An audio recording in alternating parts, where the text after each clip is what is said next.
The Bible you hold in your hands is incomplete. For thousands of years, a shadow war has been edited out of the pages of Genesis.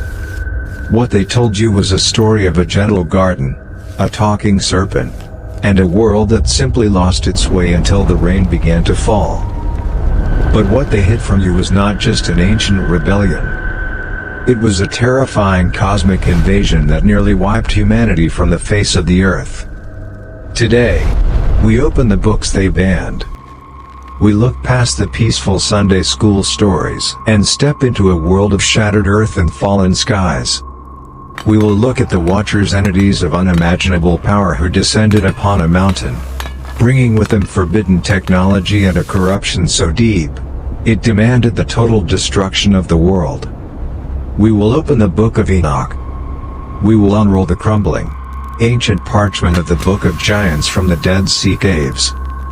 And we will ask the question the early church fathers were too terrified to answer. Was the Great Flood really just a punishment for human sin? Or was it a desperate, final intervention to wipe out the flesh-eating Nephilim giants before they consumed us all? Think about the sheer scale of history that has been hidden from you. We are told about the ark. We are told about the animals walking 2 by 2. We are given the comforting image of a rainbow. But nobody talks about what was happening right before the rain started. Nobody talks about the screams. Nobody talks about the giants. This is the history they did not want you to know. The history they erased because it was too dark, too violent, and too revealing about the true nature of the spiritual realm. The institutions of religion have spent centuries trying to convince you that the spiritual world is distant. That angels are beings of pure light playing harps on clouds. But the ancient texts, the texts that were actually read by the earliest believers, tell a very different story. They tell of a spiritual realm that is heavily armed, incredibly dangerous, and capable of bleeding directly into our physical reality. When you understand what really happened in the days of Noah, you will never read the Bible the same way again. You will understand that human history is not a gentle progression toward civilization. It is the aftermath of a war for survival. A war where the very DNA of humanity was under attack. So, prepare yourself. We are going back to the beginning. Before the floodwaters washed the evidence away. Before the Council of Laodicea decided what you were allowed to read. We are going back to the summit of Mount Hermon, where the invasion began. There is a silence in the early chapters of Genesis. A deliberate, heavy silence. If you read chapter 6, you find a very brief, very strange passage. It says that the sons of God saw that the daughters of humans were beautiful. It says they married any of them they chose. And then, it casually mentions that the Nephilim were on the earth in those days. And after that, God decides to drown the world. That is all we are given. A few cryptic sentences. Then, the water comes. It feels like walking into a theater halfway through a movie.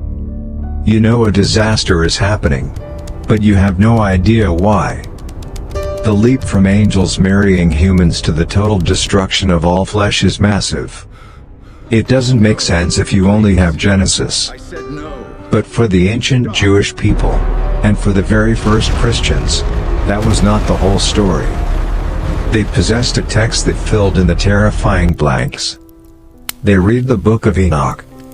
The Book of Enoch was not some obscure, heretical pamphlet. It was a blockbuster of the ancient world. The Apostle Jude even quoted it directly in the New Testament. It was revered. It was studied. It was known.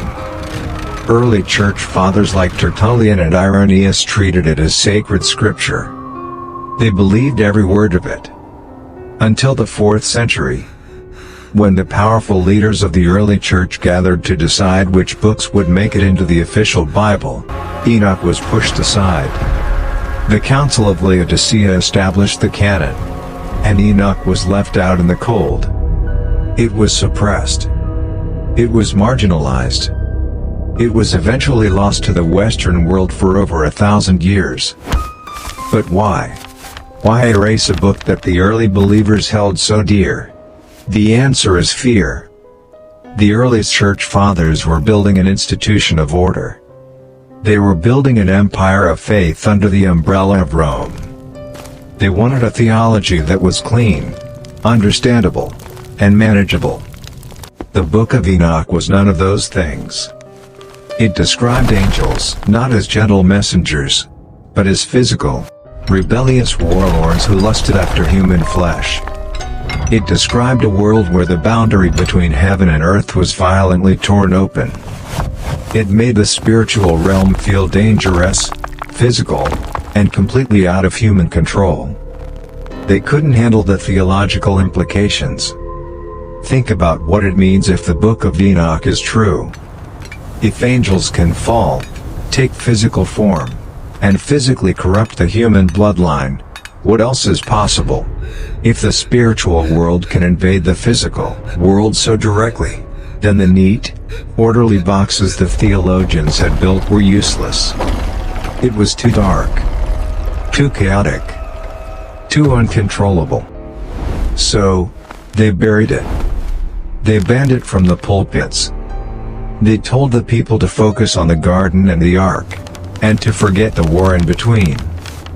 They told the people that the sons of God in Genesis 6 were just righteous human men from the lineage of Seth, and the daughters of men were wicked women from the lineage of Cain. A simple, safe, completely human explanation. But the ancient texts do not support that comfortable logic. The text of Enoch is brutally explicit. It leaves no room for safe interpretations. It details an organized, premeditated invasion by 200 highly advanced spiritual beings. Beings known as the Grigori. The Watchers. They didn't just stumble into sin. They planned it. The text tells us that their leader, a towering entity named Semjâzâ, knew exactly what they were doing. He knew it was a massive violation of cosmic law. He gathered the 200 Watchers on the summit of Mount Hermon, a mountain whose very name means sacred or forbidden. Semjâzâ stood before his legion. He knew the penalty for what they were about to do. He said to them, "I fear you will not indeed agree to do this deed, and I alone shall have to pay the penalty of a great sin." But the others would not be deterred. They were captivated by the physical realm. They lusted after the daughters of men. And they wanted to rule. They wanted to be gods on earth. So, they bound themselves by a mutual curse. They swore an oath on the summit of that mountain. They tied their fates together in rebellion. They would abandon their heavenly station. They would take human wives. They would cross a boundary that the Creator had explicitly sealed. When their feet touched the rock of Mount Hermon, the earth must have shuddered. These were not ethereal spirits floating on the wind. According to the ancient descriptions, these were beings of immense spiritual and physical weight. When they materialized in the physical dimension, they took on flesh, but flesh of a higher, terrifying order. They were heavy, powerful, and overwhelmingly real. And they did not come empty-handed. They brought gifts. But these gifts were not blessings. They were weapons of mass corruption. They were the seeds of humanity's near extinction. The invasion had begun. And the earth would never be the same. The banned text of Enoch does not start with a whisper. It starts with a descent. 200 of them. Beings of immense spiritual and physical weight. They were called the Grigori. The Watchers. They stood at the edge of the heavens, looking down at the daughters of men. And they made a pact. When their feet touched the rock of Mount Hermon, the earth must have shuddered. These were not ethereal spirits floating on the wind. They were heavy, powerful, and overwhelmingly real. And they brought gifts. But these gifts were not blessings. They were weapons of mass corruption. The Book of Enoch tells us about a specific leader among them. A name that echoes with a dark, metallic resonance through ancient history. His name was Azâzêl.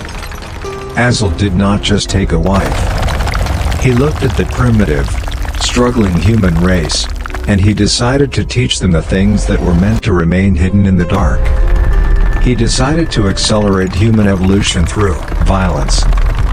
Before Azâzêl, violence was a blunt instrument. It was a rock in the hands of Cain. It was a crude club made of wood.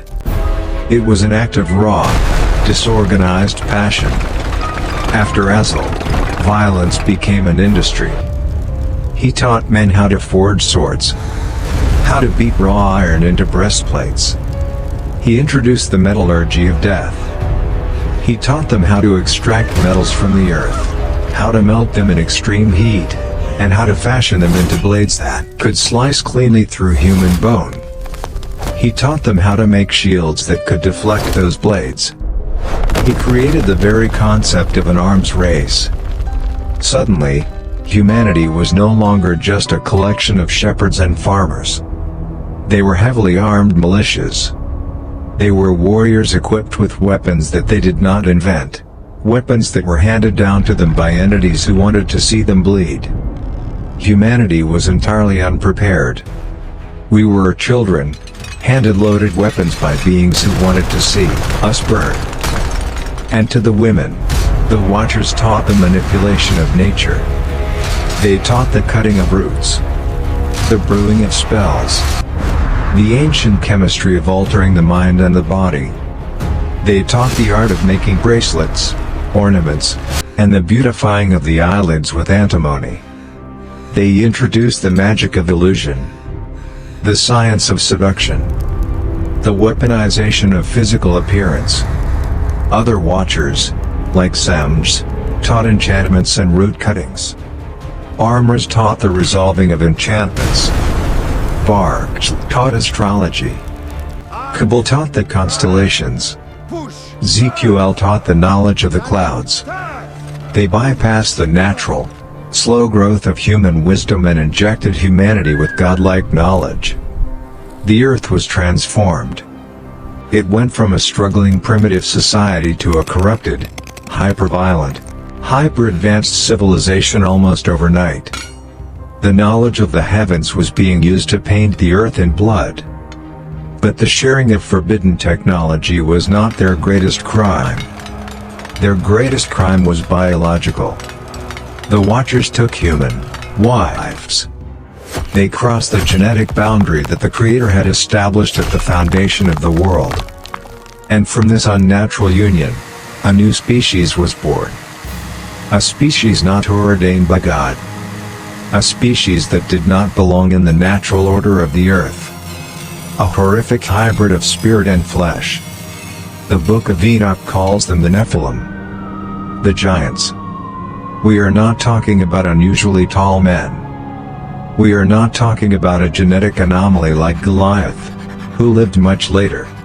The ancient texts describe these first-generation Nephilim as towering behemoths, creatures of impossible scale. The Ethiopian Book of Enoch describes their height in ells, translating to figures that boggle the modern mind, some texts suggesting heights of 300 cubits. Whether that is literal or symbolic of their overwhelming dominance, the point remains the same. They were the apex predators of the ancient world. They were the physical manifestation of cosmic rebellion. Half divine, half human, and entirely devoid of empathy. They had the spiritual hunger of a fallen angel, combined with the physical appetites of a human being, magnified to a terrifying scale. When these beings walked, the ground shook.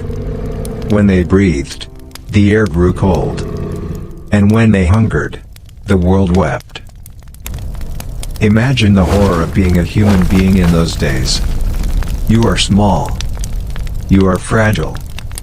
You are trapped in a body of soft tissue and breakable bone. And your world has been taken over by towering monstrosities who view you as nothing more than livestock. The Book of Enoch describes a timeline of escalating terror. At first, the Nephilim consumed all the acquisitions of men. Every crop, every harvest, every field of wheat and barley, every herd of sheep and cattle. The humans worked the soil until their hands bled, pouring all their resources into feeding these giant overlords, just to keep them calm. Just to survive one more day. They built massive storehouses. They diverted rivers to irrigate larger fields. They lived as slaves to the endless, grinding hunger of the Nephilim. But it wasn't enough. It was never enough. A hybrid biology requires hybrid fuel.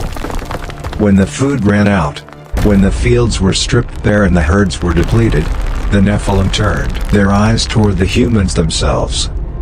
The texts say they began to sin against birds, and beasts, and reptiles, and fish. They began to consume the earth in a frenzy of gluttony and violence. And then, the ultimate boundary was crossed.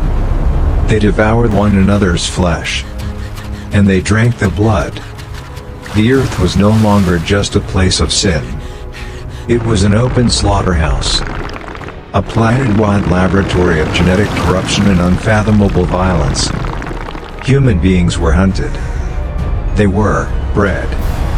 They were consumed. This is the secret the early church tried to edit out. The Great Flood of Genesis was not just a divine temper tantrum because humans were acting badly. It was not a punishment for simple moral failure. It was not because people were stealing, or lying, or forgetting to pray. It was a cosmic quarantine. The human bloodline, the very DNA of the species, was being systematically corrupted and eradicated by the Nephilim. If God had waited another generation, there might not have been any pure humans left to save. The entire genetic code of the earth was being rewritten in the image of the Watchers. The flood was not an act of wrath. It was an act of desperate, surgical preservation. It was amputation to save the body. And we know this nightmare was taken seriously by the ancients because of what was discovered halfway across the world, thousands of years later. In the mid-20th century, a Bedouin shepherd threw a rock into a cave near the Dead Sea. He heard the sound of breaking pottery. What he found inside were crumbling scrolls that had been hidden for 2 millennia. Among them, pieced together from fragmented leather and papyrus, was a text known as the Book of Giants. These fragments give us something absolutely chilling. They give us the perspective of the monsters themselves.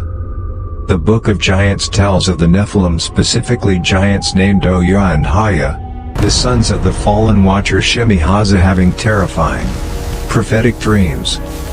They did not feel invincible. Deep down in their corrupted souls, they knew a reckoning was coming. They dreamt of a great tablet being washed clean by water. They dreamt of a massive garden where all the trees were systematically uprooted and destroyed, save for one single tree with 3 branches, a clear prophecy of Noah and his 3 sons surviving the apocalypse. The giants woke up trembling. They called upon their fathers, the fallen watchers, begging for an interpretation. But even the watchers were powerless. Even the architects of this nightmare knew that the Creator could not allow their abomination to continue. They felt the pressure in the air. The silence before the storm.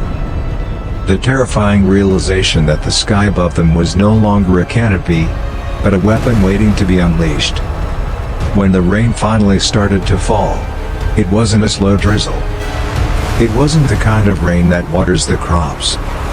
The ancient texts describe the fountains of the great deep bursting open. The tectonic plates of the earth snapping and fracturing. The sky tore apart. Water black as night, heavy with the fury of a creator who was forced to destroy his own canvas just to save the last remaining shred of humanity. Imagine the scene. The Nephilim, creatures of immense strength and arrogant power, roaring against the storm. They fought against the rising tides. They climbed the highest mountains, their massive hands clawing at the rock. But strength means nothing to the ocean. The water rose without mercy. It swallowed the valleys. It drowned the cities built with forbidden technology. It reached the peaks of the mountains. The giants drowned. Their massive lungs filled with the dark, freezing water. Their heavy bodies sank into the mud. The cosmic war, the clashing of swords, the screams of the hunted, it was all silenced under thousands of feet of water. The earth was scrubbed clean. But the scars would remain forever.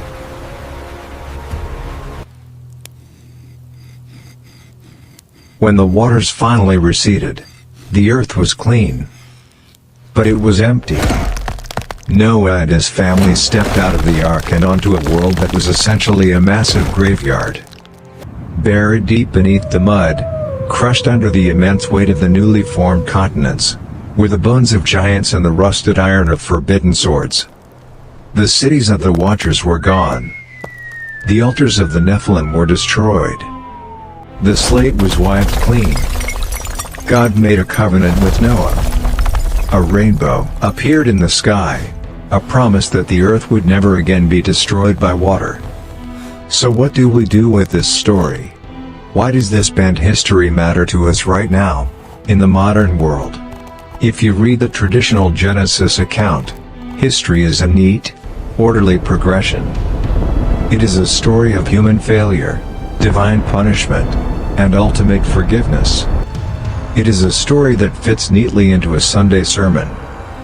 But if you read Enoch, if you read the Dead Sea Scrolls, history is not a sermon. It is a desperate war for survival. It tells us that we are not living in a safe, insulated bubble. It tells us that the universe is ancient, complex, and filled with entities whose motives we cannot even begin to comprehend. More importantly, it tells us a terrifying truth about knowledge and power. The Watchers did not destroy the world just through physical violence. They destroyed the world through premature advancement. They gave humanity technologies we were not spiritually mature enough to handle. They gave us the metallurgy to kill on a mass scale, long before we had the morality to value human life. They gave us the chemistry to alter our minds and bodies, long before we understood the sacredness of the physical form. They bypassed the natural growth of human wisdom and injected us with godlike power. And when you give a child a loaded gun, you cannot be surprised when the house burns down. Does that sound familiar? Look around at our world today. Look at the arc of human progress over the last century. We split the atom, harnessing the very power of the stars, before we knew how to live in peace with our neighbors. We built weapons capable of turning entire cities to ash in a fraction of a second. We are editing the genetic code of life itself, splicing DNA, creating hybrids in laboratories, playing God with the very building blocks of existence. We extract the hidden powers of the earth, the oil, the minerals, the heavy metals to build towering empires of steel and silicon. We have the technology of the Watchers. We have the iron. We have the chemistry. We have the power to alter reality. But do we have the wisdom of the Creator? The story of the Genesis war is not a fairy tale about monsters that lived a long time ago. It is a stark, chilling warning about the arrogance of pushing beyond the natural order. When higher entities or highly advanced humans decide to rewrite the rules of biology, power, and nature, the result is never paradise. The result is the Nephilim. The result is an insatiable hunger that eventually consumes everything. It is the unchecked consumption of the Earth's resources. It is the weaponization of every scientific discovery. It is the belief that because we can do something, we must do it, regardless of the moral cost. And when that arrogance reaches its peak, when the natural order is corrupted beyond repair, the only solution left is total annihilation. The early church fathers tried to bury this story because it was too terrifying. They didn't want the faithful to think about a world where the spiritual realm could bleed so violently into the physical. But perhaps it is exactly the story we need to hear today. We need to remember that there are boundaries that should not be crossed. That some knowledge is forbidden for a reason. And that when we try to elevate ourselves to the status of the divine, we usually just end up creating monsters that will inevitably turn around and devour us. The Book of Enoch tells us one final, chilling detail about the end of the flood. A detail that brings the ancient horror directly into our present reality. The water destroyed the physical bodies of the Nephilim. Their massive, corrupted frames rotted in the mud and turned to dust under the crushing weight of the floodwaters. They were gone from the physical plane. But because they were born of an unnatural, spiritual union, because their fathers were immortal watchers and their mothers were mortal humans, their spirits were trapped. They were not fully human, so they could not go to the place of human rest. And they were not fully angelic, so they could not return to the heavens. Enoch writes that the spirits of the giants proceeded forth from their dead bodies to roam the earth. Formless, hungry, invisible. The ancient texts tell us that these disembodied spirits became the evil spirits, the demons that afflict humanity to this very day. They are forever wandering the ruins of the world they once ruled. They remember what it was like to have flesh. They remember what it was like to consume, to dominate, to feel physical sensation. And they are endlessly, desperately seeking bodies to inhabit so they can experience the physical world once again. The flood washed away the flesh. But the legacy of the Watchers remains. The spiritual pollution of that ancient war is still lingering in the air we breathe. So tell me in the comments honestly. Were the Watchers just ancient myths, born from the vivid imagination of early humans trying to explain the existence of evil and the brutality of war? Or is the evidence of their forbidden technology still buried somewhere on this earth, waiting to be found in the ruins of some undiscovered ancient city? The truth is rarely found in the sanitized stories they allow us to read in church. It is usually buried deep in the dirt.